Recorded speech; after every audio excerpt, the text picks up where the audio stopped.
নমস্কার বন্ধুরা, বন্দনা রান্নাঘরে আপনাদেরকে স্বাগত জানাই। আজ আমি আপনাদের সাথে আলু দিয়ে তৈরি একটা স্ন্যাক্স রেসিপি শেয়ার করছি। আওয়াজ শুনে বুঝতেই পেরেছেন এটা কতটা খাস্তা তৈরি হয়েছে। আর এটা কিন্তু খুবই মুখরোচক খেতে হয়।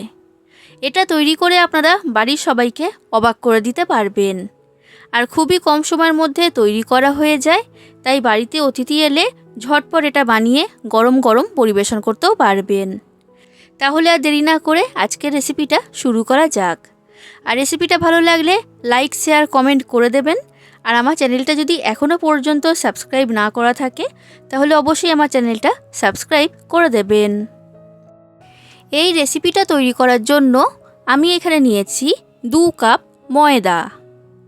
আর ময়দার পরিবর্তে আপনারা এখানে আটা দিয়েও এটা তৈরি করতে পারবেন।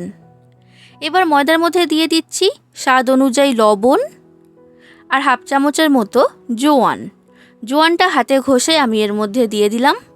জোয়ান দিলে খেতে ভালো লাগে আর জোয়ান হজমে সাহায্য করে, তাই জোয়ানটা এখানে অবশ্যই ব্যবহার করবেন।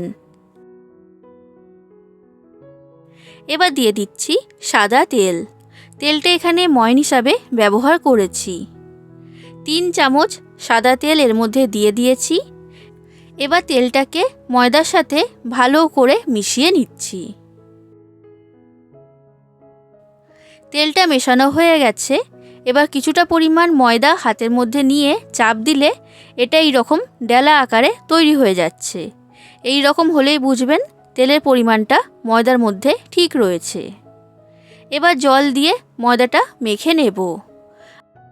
রুটি তৈরি করার সময় যেমনভাবে ডো তৈরি করা হয় ঠিক সেই রকম করেই এখানে মেখে নিতে হবে।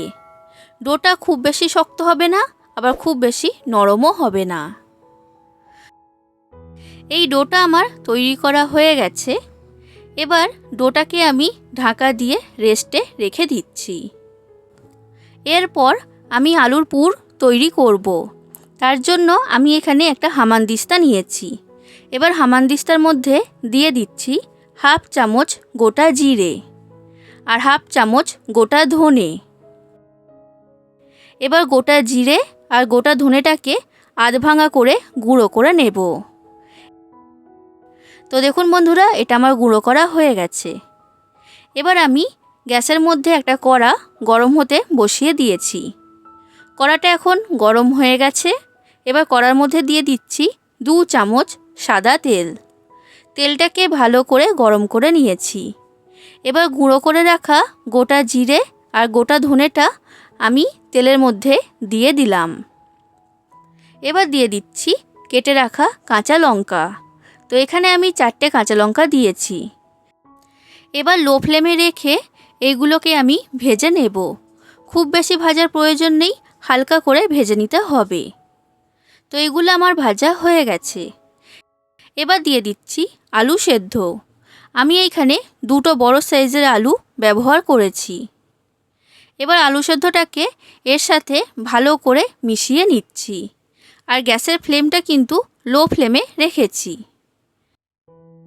আলুটাকে ভালো করে মিশিয়ে নিলাম।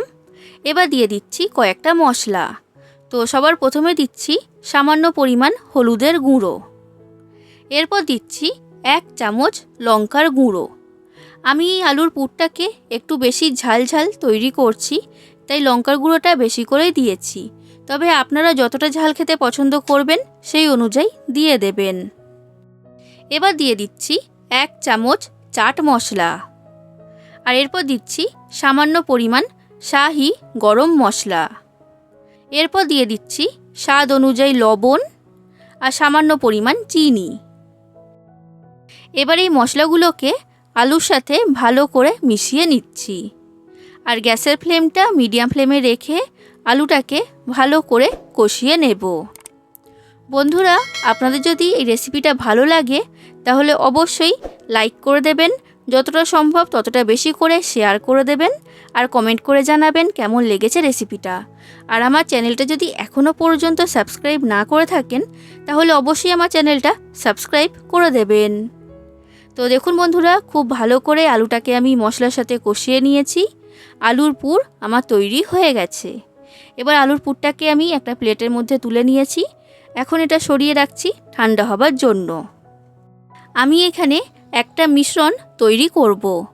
তার জন্য আমি এখানে নিয়েছি বড় চামচের 3 চামচ সাদা তেল বা রিফাইন্ড অয়েল। এবার তেলের মধ্যে দিয়ে দিচ্ছি 2 চামচ কর্নফ্লাওয়ার।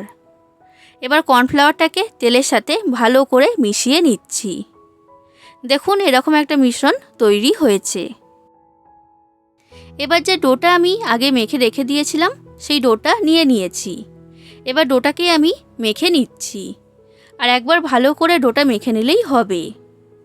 ডোটা মাখা হয়ে গেছে। এবার এর মধ্যে থেকে আমি লেচি কেটে নিচ্ছি। এখানে মোট 10 পিস লেচি আমি তৈরি করব। আমার এখানে 10টা লেচি তৈরি করা হয়ে গেছে। এবার এর মধ্যে থেকে একটা লেচি নিয়ে নিয়েছি, আর বাদবাকিগুলোকে আমি ঢাকা দিয়ে রেখে দিচ্ছি। এবার এই লেচিটাকে বেলে বড় রুটির আকারে তৈরি করে নেব। আর এখানে রুটিটাকে পাতলা করে বেলে নিতে হবে। শুকনো ময়দা দিয়ে রুটিটাকে আমি বেলে নিচ্ছি। দেখুন বন্ধুরা, এই রকম পাতলা করে রুটিটাকে আমি বেলে নিয়েছি। ঠিক একই রকমভাবে আমি এইখানে 5টা রুটি বেলে নেব। এখানে 5টা রুটি দিয়ে আমি প্রথমে স্ন্যাক্সটা তৈরি করব। বাদবাকি 5টা লেচি আমি রেখে দিচ্ছি, ওটা দিয়ে আমি পরের বারে স্ন্যাক্সগুলো তৈরি করব। তো আমার এইখানে 5টা রুটি বেলা হয়ে গেছে, আর এই 5টা লেচি আমি এখন রেখে দিচ্ছি। এটা দিয়ে আমি পরে স্ন্যাক্স তৈরি করব। এবার আমি এইখানে একটা রুটি নিয়ে নিলাম। এবার এই রুটির মধ্যে যে কর্নফ্লাওয়ার আর সাদা তেলের মিশ্রণটা তৈরি করেছিলাম সেই মিশ্রণটা দিয়ে দিচ্ছি। আর এই মিশ্রণটাকে ভালো করে রুটির চারিদিকে লাগিয়ে দিতে হবে, কোনো দিকে ফাঁকা থাকলে কিন্তু হবে না। এবার উপর থেকে ছড়িয়ে দিচ্ছি সামান্য পরিমাণ শুকনো ময়দা। এবার আরেকটা রুটি এর উপরে আমি ঢাকা দিয়ে দিলাম। এবার ঠিক একই রকমভাবে কর্নফ্লাওয়ার আর সাদা তেলের মিশ্রণটা এর মধ্যে দিয়ে দিলাম। তারপর উপর থেকে শুকনো ময়দা ছড়িয়ে দিয়েছি। এবার আরেকটা রুটি আমি এর উপরে ঢাকা দিয়ে দিচ্ছি। এইভাবে আমি 5টা রুটির লেয়ার তৈরি করে নেব। তো আমার এখানে 5টা রুটির লেয়ার তৈরি করা হয়ে গেছে। এবার এটাকে আমি বেলে নিচ্ছি। এইভাবে বড় করে বেলে নিতে হবে। তো এটা আমার বেলা হয়ে গেল।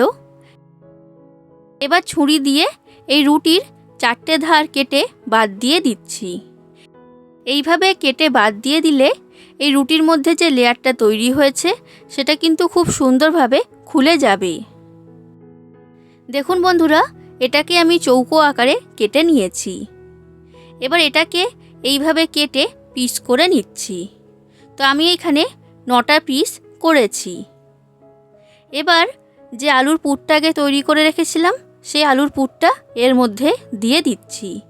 আর আলুর পুরটা ঠান্ডা হয়ে যাওয়ার পরেই এখানে ব্যবহার করতে হবে। এবার এর ধারে লাগিয়ে দিচ্ছি জল, আর জলটা কিন্তু ভালো করে লাগাবেন, না হলে কিন্তু এগুলো খুলে যাবে। এবার জল লাগানোর পর এইভাবে মুখটাকে আটকিয়ে বন্ধ করে দিচ্ছি। কিভাবে করছি দেখুন, এটা তৈরি করা কিন্তু একদমই সহজ। এবার এই ধারগুলোকে এইভাবে মুড়ে মুখটাকে বন্ধ করে দিচ্ছি। আর ভালোভাবে বন্ধ করবেন, কোনো দিকে যেন ফাঁকা না থাকে। বন্ধুরা, এই রেসিপিটার নাম হচ্ছে আলুর খাস্তা প্যাটিস। এটা দেখতে যতটা সুন্দর, এটা কিন্তু ততটাই খাস্তা আর মুখরোচক খেতে হয়। আপনারা বাড়িতে অবশ্যই একবার তৈরি করবেন। ঠিক একই রকমভাবে আমি সব আলুর খাস্তা প্যাটিসগুলোকে তৈরি করে নিচ্ছি। তো আমার এখানে সব আলুর খাস্তা প্যাটিস তৈরি করা হয়ে গেছে। এবার এইগুলোকে আমি ভেজে নেব। তার জন্য গ্যাসের মধ্যে কড়াইতে সাদা তেল গরম হতে বসিয়ে দিয়েছিলাম। তেলটা এখন হালকা গরম হয়ে গেছে।